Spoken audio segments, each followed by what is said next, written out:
Today on The Nation Speaks, after a media interview from inside jail, communications with a January 6 detainee went dark. His father, Ned Lang, and lawyer Steven Metcalf tell us about the year-long saga of Jake's pretrial incarceration.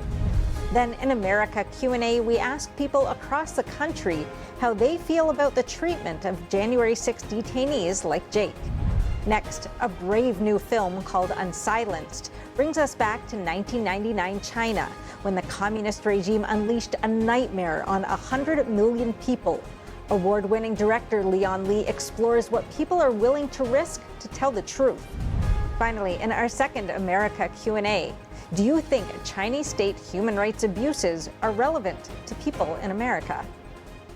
Hello and welcome to The Nation Speaks. I'm your host, Cindy Drucare.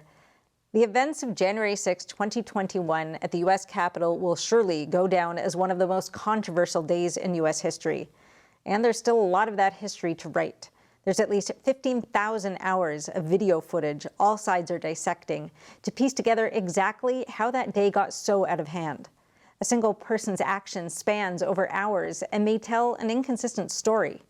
The FBI made over 725 arrests, with more still possible. The January 6th Commission is doing its work of trying to get to the bottom of who's to blame. At the same time, another layer of controversy has been added on over allegations of gross mistreatment of many in pretrial detention. Jacob Lang is one of them. Arrested a year ago, he faces 11 counts, ranging from civil disorder to physical violence in the Capitol grounds or building with a deadly weapon, to assaulting, resisting, or impeding officers using a dangerous weapon, identified as a bat and a shield in his indictment papers. I sat down earlier to discuss his conditions with his father and his lawyer. We're joined now by Ned Lang, father of Jacob, or Jake Lang, who's been in pretrial detention now for about a year, and their lawyer, Steven Metcalf. Gentlemen, welcome back. Thanks for having us. So we last spoke in July, and at that point, a lot of what we were talking about were the poor jail conditions of Jake and other January 6 detainees. Well, this past week, 14 Republican members of Congress sent a strongly worded letter to the director of the Federal Bureau of Prisons, Michael Carville, demanding he immediately address the abhorrent persecution of American citizens being held in pretrial detention under your watch. And a few days before that letter was sent, Jake was doing a live phone interview with Newsmax when the call was interrupted. He was talking about just those conditions. Here's what happened. So, Jake, no doubt you're going to probably face some repercussions for even doing this interview with us today. Are you a little worried about that?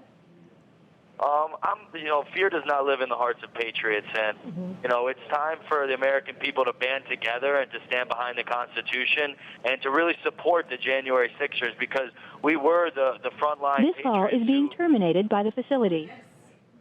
Uh-oh. Yep. All right. Interesting. Someone didn't like that.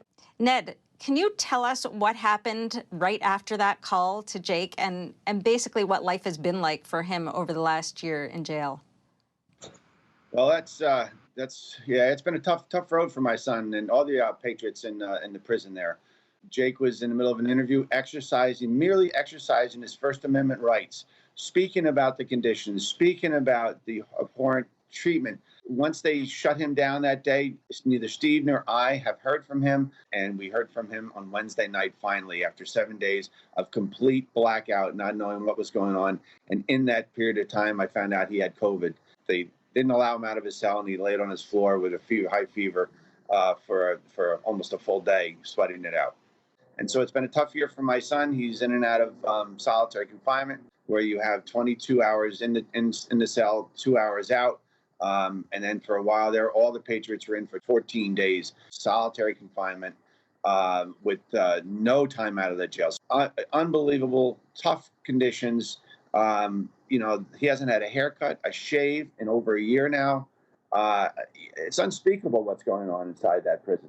And Steve, have you been able to talk to him now? And if you can explain from your perspective what's going on and how things are going. I know you're trying to get him out on bail after a year. The biggest concern that we had legally is that there was no justification for shutting off his access to his phones and his access to his family. We made numerous requests during that time to have legal calls scheduled. All those requests were absolutely unanswered. So it continues this paper trail that we've been addressing for months, going back to our bond application that you just mentioned. Now, I was able to speak with Jake January 4th for the first time. What's the normal situation? Do prisoners normally have full access to phone, internet?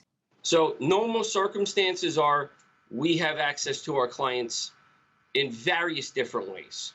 The first example is every time we've mailed Jake hard copy mail with actual legal memorandum and notes and documents, it's always been returned to us. We actually took a stack of those papers that were returned to us to the court and showed the court the physical packages that we were getting returned. That's not typical by any means. The circumstances that we're dealing with at the DC jail is everything is monitored. His emails to me have to go through a system. His messages to his family get monitored through a tablet. All of his phone calls, as we could tell from that interview, are being monitored. Everything is being monitored to an extent I have never seen before and never had to deal with before. If we try to set up a legal call with him, it takes us 30 to 40 days to set up a legal call, whether it's just a regular call or a video visit. He hasn't been able to see his family throughout this entire year. There's been a mountain of different things that we have complained about with regards to access to counsel and Jacob being able to assist in his own defense.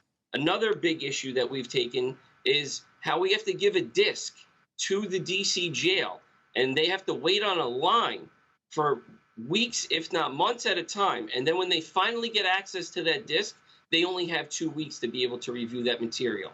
That is unheard of in the cases that I've handled. So when you think of normal scenarios and normal conditions, every single thing that we've been dealing with Jake and at the DC jail has been abnormal. Now, punishment. If an inmate does something where they are to be punished, such as his phone rights and access to speaking to his family being stripped away from him, then he has to be notified as to why he's being punished. And we have yet to receive any notification or any justification whatsoever as to why Jake's phone rights and all communication was stripped away from him for the past week, and how they were just suddenly put back on after all these complaints and right after Marjorie Taylor Greene's letter was actually sent over to the FBI. So just to clarify, the discs that you're trying to get to him, those are evidence for him to review, or what's on those discs? Absolutely. It's only his discovery. It's over a terabyte of different material, and most of it is material that the government intends on using against him, that he should have the right to review. He should have the right to review for as long as he needs to be able to fully discuss this with us, meaning his legal team, and be able to, from there, create the best defenses going forward. And we have not been able to do that under these circumstances.